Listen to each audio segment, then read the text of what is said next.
BNP যতবার রাষ্ট্র ক্ষমতায় এসেছে ততবার দেশে উন্নয়ন হয়েছে বলে মন্তব্য করেছেন বিএনপির ভাইস চেয়ারম্যান নুরুল ইসলাম মনি।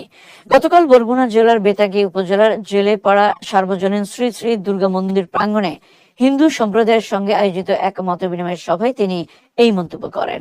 এ সময় আসন্ন নির্বাচনে বিএনপি রাষ্ট্র ক্ষমতায় গেলে ধর্মীয় সংখ্যালঘুদের ৫৪ বছরের বঞ্চনা ঘুচে যাবে বলেও আশাবাদ ব্যক্ত করেন বিএনপির এই নেতা। সভায় বরগুনা জেলা হিন্দু বৌদ্ধ খ্রিস্টান ঐক্য ফ্রন্ট আহ্বায়ক হিরণময় সরকার, পাথরঘাটা পূজা উদযাপন ফ্রন্টের সভাপতি অরুণ বাবু সহ অনেকে উপস্থিত ছিলেন। সভা শেষে জেলে শ্রী দুর্গা মন্দির প্রাঙ্গণে হিন্দু সম্প্রদায়ের ৪ শতাধিক নারী পুরুষ বিএনপিতে যোগদান করেন।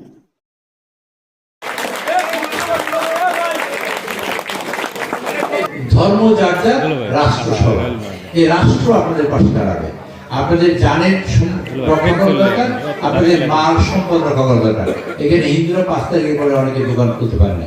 বিএনপি নেতৃত্বে এই হুমায়ুন মল্লিক, শাহজাহান সাহেব, রিয়াদ খান, তারপর মিজান খান, এদের সকল নেতৃত্বে এইখানে এই হিন্দুরা ব্যবসা বাণিজ্য করার সুযোগ পেয়েছে। ৫৪ বছরে আপনারা যা পান না।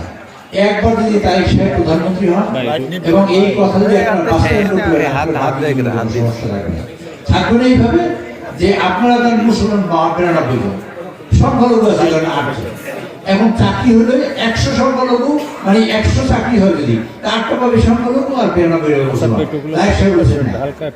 পরীক্ষায় যদি সংখ্যালঘু লোকেরা ১০০টার মধ্যে ৮০টা চাকরি হয়, ৮০টা চাকরি দেওয়া হবে। তাই সে চান এই দেশে কোনো সংখ্যালঘু নাই, এই দেশে একদম হিন্দুদের মানে অধিকার, একজন মুসলমানের সে একই অধিকার, একজন যে কোনো সংখ্যালঘু খ্রিস্টান বৌদ্ধ সব একই অধিকার ভোগ করবে এবং রাষ্ট্র আপনাদের পাশে থাকবে যে কোনো বিপদে আমাদের।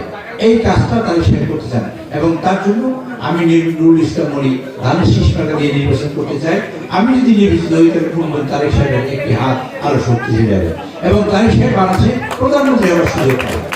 আর যদি প্রধানমন্ত্রী হওয়ার সুযোগ পায় তাহলে হিন্দু সম্প্রদায় আর একজন মুসলমান, দুজন মানুষ একই অধিকার ভোগ করবে এই বাংলাদেশে। সংখ্যালঘু বলতে কিছু থাকবে না। আমাদের নেতা জিয়াউর রহমান স্বাধীনতার ঘোষণা দিয়েছে। আমাদের নেতা জিয়াউর রহমান রণাঙ্গন নিজে উপস্থিত থেকে যুদ্ধ করেছেন, নিজের হাতে বন্দুক চালিয়েছেন, যুদ্ধ করেছেন। জেড ফোর্স বাংলাদেশে যেটা, সেইটা তার নাম হয়েছে জেড, মানে জিয়াউর রহমান। জিয়াউর রহমান নামে একটা জেড ফোর্স হয়েছে। স্বাধীনতা যুদ্ধ আমরা করেছি। একটা ফুটবল মাঠে যদি অন্য পক্ষে কোনো গোলকিপার না থাকে, কোনো খেলোয়াড় না থাকে, এই পক্ষে কতটা গোল দিতে পারে? অনেক গোল দিতে পারে। কিন্তু সেই দিন আমরা একদিনে দেশ স্বাধীন করতে পারতাম। ৯ মাসে ৩০ লক্ষ মানুষ জীবন দিয়েছে। কেন? ওই পক্ষে আরেকজন দাঁড়িয়েছিল। কেন দাঁড়িয়েছিল আপনারা নিজেরা বুঝবেন। সেই যদি তারা না দাঁড়াইতো তাহলে আমরা একদিনে দেশ স্বাধীন করতাম। আমার মা বোনদের ২ লক্ষ মা বোনদের সম্ভ্রাম নষ্ট করতে হতো না। ৩০ লক্ষ ভাইদের বোনদের রক্ত দিতে হতো না। জীবন দিছে যাদের কারণে তারা এখন আবার বসে দেশ, যারা জীবন কেড়ে নিয়েছে আপনাদের দেশে, এই দেশে না হওয়ার পিছনে কাজ করেছে, তারা আবার ভোট চায়। কাজে সিদ্ধান্ত আপনারা নেবেন। আমরা হিন্দু মুসলমান ঐক্যবদ্ধভাবে এই দেশকে গঠন করতে চাই, এই দেশে ভারতের মুখ থাকতে চাই, মন্দ থাকছে।